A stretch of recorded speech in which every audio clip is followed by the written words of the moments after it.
सम्माननीय सभामुख महोदय, आज म यस गरिमामय प्रतिनिधि सभामा माननीय डोलप्रसाद अर्यालज्यूलाई सभामुख पदका लागि माननीय रवि लामिछानेले प्रस्तुत गर्नुभएको प्रस्तावको समर्थकको रूपमा उभिँदै गर्दा गौरव र जिम्मेवारी दुवैको गहिरो अनुभूति गरिरहेको छु। सम्माननीय सभामुख महोदय, सर्वप्रथम त म आज यस गरिमामय संसदमा उभिँदै गर्दा केवल एउटा प्रतिनिधि मात्रै होइन, चितवन क्षेत्र नम्बर 3 को त्यो माटोको स्वर लिएर उभिएको छु, जहाँ माडीको हनुमान झुलादेखि भरतपुरको पारस बस पार्कसम्म, गोलाघाटदेखि शिवाघाटसम्म प्रकृतिले आफ्ना अनुपम छटाहरूले भरिदिएको छ। तर सभामुख महोदय, यही सुन्दर प्रकृतिको काखमा एउटा गहिरो पीडा पनि लुकेको छ।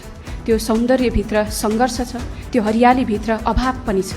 आज म ती मानिसहरूको प्रतिनिधित्व गर्दै यस सभामा उभिएको छु, जो इमान्दार छन्, जो कर्मठ छन्, जो आफ्नै पसिनाले धरतीलाई उर्वर बनाउँछन्, अन्न उब्जाउँछन्, तर मल, बिउ बिजन, सिँचाइ जस्ता सामान्य आवश्यकताबाट पनि वञ्चित भएर निराशा र पीडासँग जुधिरहेका छन्। म ती आवाजहरूको प्रतिनिधित्व गर्छु, जसले वर्षौँसम्म लाल पूर्जाको नाममा गरिएको राजनीतिका कारण आफ्नै भूमिमा पनि भूमिहीन बनेर बस्नु परिरहेको छ। सभामुख महोदय, जसले एक मुठी माटोको अधिकारका लागि जीवनभर याचना गरिरहनु परिरहेको छ, त्यस्तो मानिसहरूको प्रतिनिधित्व म गरिरहेको छु। जहाँ मानिस र जनावरहरूको द्वन्द्वमा मानिसको जीवन जोखिममा छ र मानिसहरूले हामीलाई केही चाहिएको होइन, केवल मानिस भएर मलाई बाँच्न देऊ न भनेर याचना गरिरहनु परिरहेको छ, त्यस्तो ठाउँको प्रतिनिधित्व म गरिरहेको छु। सभामुख महोदय, यी चितवन क्षेत्र नम्बर 3 का प्रतिनिधिमूलक समस्याहरू चितवन क्षेत्र नम्बर 3 का मात्रै होइनन्, देशभरिका समस्याहरू हुन्। माननीय सदस्यहरूले जनताले दैनिक रूपमा भोगिरहेका यी र यस्तै समस्याहरू उठाउँदा म विश्वास गर्दछु सम्माननीयको आसनबाट भोलिबाट माननीय डोलप्रसाद अर्यालज्यूले समाधानको लागि संसदको तर्फबाट कानुन निर्माण गरेर र सरकारको तर्फबाट कानुन कार्यान्वयन गर्न प्रेरित गरेर सहजीकरण गर्नुहुनेछ भन्ने मैले अपेक्षा लिएको छु। जनताको दैनिक जीवनमा भोगिरहेका समस्याहरू उठाउने सांसदलाई सम्माननीयज्यूले प्रोत्साहन गरी सरकारलाई सदन मार्फत यी आवाजहरू सुनाउनको लागि पहल गरिरहनुहुनेछ भन्ने मैले विश्वास व्यक्त गरेको छु। सभामुख महोदय, यसपटक 2082 को निर्वाचनले यो संसदको स्वरूप मात्रै परिवर्तन गरेको छैन, यसले देशको मनोविज्ञान नै बदलिएको सन्देश पनि दिएको छ। धेरै नयाँ अनुहारहरू यस संसदमा प्रवेश गरेका छन्, तर ती अनुहारहरू परिवर्तनको आकांक्षा बोकेर जनमतका प्रतिबिम्ब बनेर यस संसदमा उभिएका छन्। सभामुख महोदय, यस निर्वाचनले स्पष्ट भनेको छ, नेपाल अब यथास्थितिमा बस्न तयार छ। नेपाल अब तदर्थवादको चक्रमा अल्झिरहन पनि चाहँदैन। नेपाल अब नयाँ सोच, नयाँ नेतृत्व र नयाँ परिणामको खोजीमा छ। त्यसैले सभामुख महोदय, यो परिवर्तनको अपेक्षा, भरोसा र प्रतिज्ञाको मञ्च पनि बनेको छ। म आज यस रोस्टमबाट चारैतिर आँखा डुलाउँदै गर्दाखेरि म केवल सांसदहरूको अनुहार मात्रै देखिरहेको छैन, म आजको यस उपस्थितिमा सम्पूर्ण नेपालका कठिन भूगोलहरूको कथा पनि देखिरहेको छु। यहाँ पीडा पनि देखिरहेको छु, सङ्घर्ष पनि देखिरहेको छु र सँगै नेपालको उज्यालो भविष्यको आशा पनि देखिरहेको छु। नेपालको भूगोलमा हिमालको भोटदेखि तराईका फाँटसम्म फैलिएका आवाजहरूको प्रतिनिधित्व यो संसदमा छ। नेपाल र नेपालीको दुःख जति छ, सँगसँगै आजको यस संसदमा सम्भावनाहरू पनि छन्। त्यसकारणले दुःख र सम्भावना आज सँगसँगै यात्रा गरिरहेको पनि मैले अनुभूत गरिरहेको छु।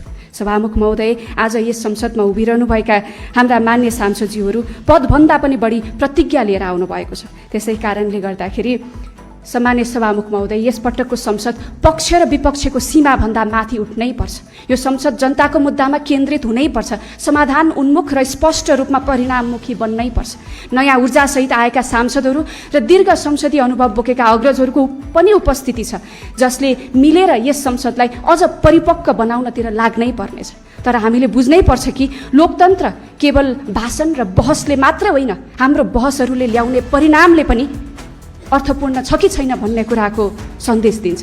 त्यसकारणले स्वस्थ बहस आवश्यक छ, तर बहस केवल बहसमै मात्र सीमित रह्यो भने जनताको विश्वास कमजोर हुँदै जान्छ। त्यसै कारणले यसपटकको बहस अर्थपूर्ण, उत्तरदायी र परिणाममुखी हुनुपर्छ भन्ने कुरामा म सम्पूर्णलाई निवेदन गर्न चाहन्छु, ताकि संसद जनताको अपेक्षाको साँचो प्रतिबिम्ब बन्न सकोस् र हाम्रो सभामुख महोदयले भोलिका दिनदेखि यस कुराको लागि सहजीकरण गर्नुहोस् र हाम्रा मान्य सांसदज्यूहरूले पनि आफूलाई त्यही प्रकृतिले जिम्मेवार बोध गर्न सक्नुहोस्। सम्मान्य सभामुख महोदय, मान्य डोल प्रसाद अर्यालज्यू निर्विरोध रूपमा निर्वाचित हुनुभएको छ, जो आफैमा यस सदनको सामूहिक विश्वास बोकेर आउनुभएको छ भन्ने कुराको स्पष्ट अभिव्यक्ति पनि हो। त्यसकारणले यो केवल निर्वाचनको परिणाम मात्रै होइन, यो सदनले तपाईँमाथि राखेको भरोसा पनि हो भन्ने कुरा म यहाँलाई स्मरण गराउन चाहन्छु सम्मान्य सभामुख महोदय मार्फत। अब यो विश्वासलाई संस्थागत गर्ने, संसदलाई गरिमामय, निष्पक्ष र प्रभावकारी बनाउने जिम्मेवारी सम्मान्य सभामुख महोदय मार्फत भोलिबाट नवनिर्वाचित सम्मान्य सभामुख महोदयको हुनेछ भन्ने कुरा पनि म निवेदन गर्न चाहन्छु। म विश्वास गर्दछु कि तपाईँको नेतृत्वमा यो संसद बहसको सशक्त मञ्च बन्नेछ, जहाँ जनताको मुद्दा केन्द्रमा रहनेछ, बहस तथ्यमा आधारित हुनेछ र त्यही बहसबाट स्पष्ट नीतिगत निष्कर्ष निस्किनेछ, जसले सरकारलाई सही दिशामा मार्ग निर्देशन गर्नेछ। सम्मान्य सभामुख महोदय, संविधान जारी भएको वर्षौँ बितिसक्दा पनि अझै धेरै कानुनहरू निर्माण हुन बाँकी छन्। कानुनी आधारको अभाव भएकै कारण जनताले पाउनुपर्ने सेवा पनि सहज रूपमा प्राप्त गर्न सकिरहनु भएको छैन। यो केवल प्रशासनिक विषय मात्रै होइन, योभन्दा अगाडि विगतका दिनहरूमा संसदमा भएका गतिविधिहरूका बारेमा जनताले कति भरोसा गर्नुभयो, कति भरोसा गर्नु भएन भन्ने जनताको विषय हो, तर त्यसमा आत्मसमीक्षा गर्नुपर्ने विषय पनि टटकारो रूपमा उपस्थित भएको छ। त्यसकारणले जति समय गएको दिनहरूमा यस संसदबाट काम भए, कानुन निर्माणमा काम भए, त्योभन्दा धेरै गुणा बढी अबको संसदले गएको 10 वर्षमा नभएका कामहरू पुरा गर्नुपर्ने ठुलो अपेक्षा बोकेर आएको छ। त्यसकारणले अब यसपटकको संसदले स्पष्ट जिम्मेवारी कानुनी रिक्तता पुरा गर्नको लागि काम गर्नुपर्नेछ, शासनलाई प्रभावकारी बनाउनको लागि काम गर्नुपर्नेछ, सरकारलाई जवाबदेहिताको कसीमा राख्नको लागि पनि काम गर्नुपर्नेछ। अब ढिलाइ गर्ने संस्कारलाई हामीले तोड्नै पर्छ, निर्णय गर्ने साहस देखाउनै पर्छ र काम गर्ने संसदको पहिचान स्थापित गर्नै पर्छ। म कानुन, न्याय तथा संसदीय मामिला मन्त्रीको हैसियतले सरकार र संसदबीच प्रभावकारी समन्वय गर्दै यस प्रक्रियालाई तीव्र गतिमा अगाडि बढाउनको लागि प्रतिबद्ध छु भन्ने कुरा पनि म संसद मार्फत निवेदन गर्न चाहन्छु। सम्मान्य सभामुख महोदय, यसपटकको संसद दलहरूको प्रतिस्पर्धा भन्दा माथि यो पुस्ताको आशा बोकेर आएको एउटा ऐतिहासिक जिम्मेवारी प्राप्त संसद बनेको छ। त्यसकारणले पनि यसपटकको संसद एउटा ऐतिहासिक परीक्षामा उभिएको छ। हामीले आउने पुस्ताको भविष्य सुनिश्चित गर्न सक्छौँ कि सक्दैनौँ, नेपालको अबको मार्गदर्शन सही दिशामा लैजान सक्छौँ कि सक्दैनौँ भन्ने कुराको निर्णय यहीँबाट हुनेछ। हामी यही क्षणमा चुक्यौँ भने इतिहासले हामीलाई कहिले पनि माफ गर्ने छैन। यदि हामी जनताको मुद्दाबाट टाढा भयौँ, यदि तथ्यभन्दा बढी भावनामा अल्झियौँ, यदि अनावश्यक विवादमा हामीले समय खेर फाल्यौँ भने यो संसद आशाको प्रतीकभन्दा बढी निराशाको उदाहरण बन्नेछ। त्यसकारणले सम्मान्य सभामुख महोदय, हाम्रो बोली यस संसदमा हामीले राख्ने विषयवस्तु, हामीले अभिव्यक्त गर्ने हाम्रा विषयवस्तुहरू मर्यादित हुनुपर्छ, त्यसमा तथ्यहरू हुनुपर्छ भन्ने कुरामा म स्पष्ट छु र त्यही कुरा यो संसदमा सम्मान्य सभामुख महोदय मार्फत निवेदन गर्न चाहन्छु। किनकि संसद भनेको केवल बोल्ने थलो मात्र होइन, निर्णय गरेर देशलाई एउटा दिशा निर्धारण गर्ने जिम्मेवार संस्था पनि हो। त्यसैले हामीले जिम्मेवारीपूर्वक आफ्नो भूमिकालाई यहाँ प्रस्तुत गर्नुपर्छ। अन्त्यमा माननीय डोल प्रसाद अर्यालज्यूलाई सभामुख पदमा निर्विरोध रूपमा निर्वाचित हुनुभएकोमा हार्दिक बधाई र सफल कार्यकालको शुभकामना व्यक्त गर्छु र उहाँको जिम्मेवारीलाई पूर्ण समर्थन गर्दै उहाँको नेतृत्वमा यो संसद अझ प्रभावकारी, मर्यादित र जनउत्तरदायी बन्नेछ भन्ने कुरामा म विश्वास व्यक्त गर्न चाहन्छु। हवस् त, धन्यवाद।